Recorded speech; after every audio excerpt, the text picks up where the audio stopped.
Okay, so the next technique and question type that we're going to look at is going to be tone questions.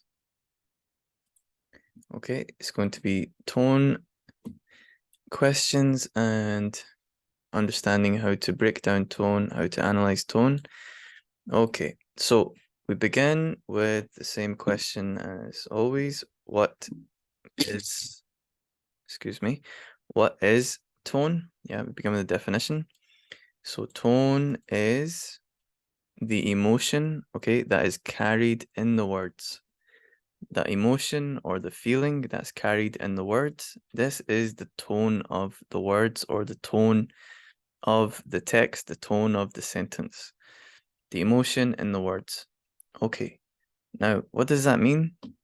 So we now look at the types of tone, and this will help you understand what I mean exactly by the emotion. We have two basic types. We have positive and we have negative. So in terms of the emotion in the words, it can be, for example, happiness, cheerfulness, excitedness, being inspired, the feeling of being inspired, the emotion of being inspired. It can also be in terms of negative. It can be sadness, it can be depression, it can be anger, it can be the feeling of being annoyed, it can be something can have a mocking tone, meaning that there's sort of an emotion of maybe even arrogance or superiority, something like that, yeah? So tone is the emotion in the text. In terms of types, there are two basic types, okay? There are positive and negative. And here are some basic examples of those. There's many more, yeah? There's many, many more. I'm just putting these here because they're sort of common ones, or they're sort of ones that you can easily remember. Basically, any emotion or feeling is a tone. Think about it like that, yeah? Okay. Now, in terms of the purpose of the question, what's the point of it? What are they checking for? The purpose of the question is, can the student, or to check if the student can correctly identify the emotion, okay, i.e. the emotion in the words, and explain how the writer creates it. So can you identify what is the emotion in the words, yeah, the feeling in the words, and can you explain how the writer goes about creating it? That is what they are looking for, two things. Do you know what the emotion is? And can you explain how they created it? Okay, now how to do it? How are we going to do this? Well, the first thing to know, okay, is word choice and sentence structure are what create tone.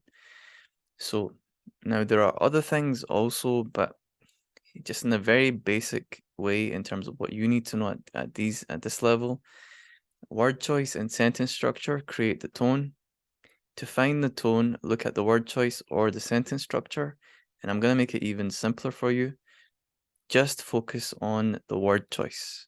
Okay, focus on the word choice, because 9 times out of 10, if there is an element of sentence structure that creates tone, there's going to be an element of word choice which is there, which basically you can always find word choice in terms of looking for tone. Think about, for example, if the word said stop, exclamation mark, the word stop there, it's a strong command, and so on and so forth. So the word choice creates the tone, sentence structure creates the tone. Easiest thing to look for is the word choice. So when you're doing this, look for word choice, look for words that have like an emotional feeling in them, that have sort of an emotional kind of meaning. Okay, and then when you do this, here are the steps. So here are the word choice steps. And again, I'm not going to give you the sentence structure ones because I don't want to confuse you. I just want you to remember these, okay? Because you already have a sort of structure for word choice. And again, it's the easiest thing to do. And it's one of the most important skills to learn. It's your top 3. It's number 2 in terms of your key skills. So you quote the word, then you state the tone, Okay, so this is the slight difference from your normal word choice. Quote the word, state the tone, i.e. unhappy tone, happy tone, angry tone, desperate tone, excited tone, and so on and so on. Then you say this, okay, and you say the quoted word, the original word relates to here, and there's just normal word choice. Then you say this suggests, and this is again normal word choice, explain the connotations. And then you just connect it back to the tone, okay? So it's word choice plus saying what the tone is, and then connecting your last part back to it. Now, you should know for tone that just like where can you use tone? You can use it in any question which mentions language, and that is the same for sentence structure. Remember WIST. All of those can be used for language. That's word choice, imagery, sentence structure, and tone. But again, I would very much recommend that if you have a language question, just use word choice, okay? Because it is the easiest to use. Okay, so, and obviously if the question says analyze the tone, then you need to analyze the tone, yeah? Okay, so here is sort of an example word choice answer, or word choice question. So we have a quote at the top. Her life was one of misfortune and terror. There's our quote. And then the question is, analyze the tone. So we look at the quote and we pick a word because we're doing word choice. Pick misfortune. And then we state the tone. Well, misfortune has a sort of negative tone. There's a lot of different things you could have said here. Like you could have said frightened. You could say sad. Just any kind of negative tone that connects to the idea of misfortune you can use. Then you say, now we're just doing word choice. Misfortune, it's a quoted word, relates to bad luck and misery. Then you say, this suggests, and again, this is just normal word choice, suggests she feels her life is miserable and filled with bad luck. Standard word choice. And now, again, the only difference is you connect it back to the original tone. This creates an unhappy tone. That is all you have to do. Okay, it's that simple. It is that simple. Pick the word, state the tone, normal word choice this relates to, normal word choice this suggests, and then connect it back to the original tone that you picked. Now, what we'll do is we will quickly do an example from past paper. So I can see in here very quickly, just off the bat, in the UK, cows still spend their summers and so on, reared in the cruelty of intensive veal crate systems. So we'll pick this word cruelty. Okay, it stands out. Here we go. So this is your second example. Cruelty. Okay, did I spell it wrong? Yep.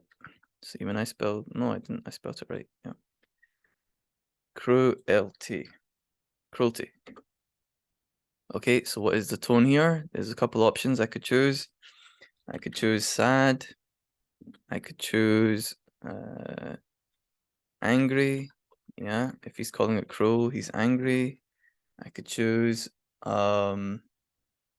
disappointed. Choose terrified. Okay, there's many different tones that you could pick. All right.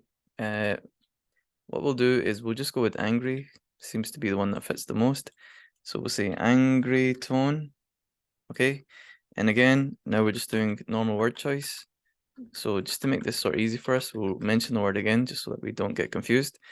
Remember, when you're doing this, you're analyzing the word from the quote, yeah? You're not analyzing the angry word, you're analyzing cruelty, yeah? Whatever word you put at the top, that's what you're going to analyze, okay? So don't get confused and start saying the word angry relates to this. You're not doing that. What you're doing is the original quoted word. So here it's cruelty. The word cruelty relates to being mean, abuse, and hurting someone. Okay, this suggests, here it's just normal word choice, the animals are treated in an abusive fashion. Okay, this and we connect it to what said.